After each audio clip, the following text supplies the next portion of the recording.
Throughout history, chocolate has been a delicacy, relished by kings and kids alike. Year-round, people look to chocolate for comfort and joy. Candy companies are some of the most powerful in the world due to such high demand. 3 billion pounds of chocolate is consumed each year in the US alone. And yet, where does this enormous amount of savory sweetness come from? Behind the curtain of media and big business, there is one simple explanation: slaves. Even today, child slave labor accounts for 43% of that wonderful confection imported to your favorite ice cream store, Five and Dime, or cafeteria. These are kids lured from poverty to the even more horrendous conditions of cocoa farms, only to toil 12 hours a day.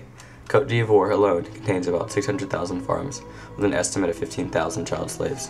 One child named Ali Diabate suffered extreme abuse and deprivation while under enforced labor in Côte d'Ivoire.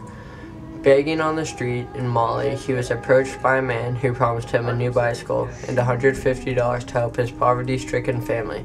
What he thought would be true paradise and wealth turned into a living hell, as him and the other boys worked from 6 in the morning to 6 at night, sometimes even later when slaves were in short supply. Living conditions were better for farm animals. 18 children lived in a single 20-foot concrete room with little to eat but burnt bananas and corn paste.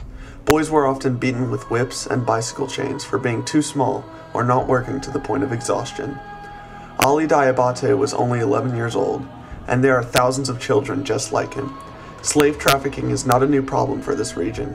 Over 200,000 children are trafficked in Central and West Africa each year, in part because large corporations that buy most of the chocolate keep reducing prices and therefore making it a necessity for these farms to thrive off of cheap labor.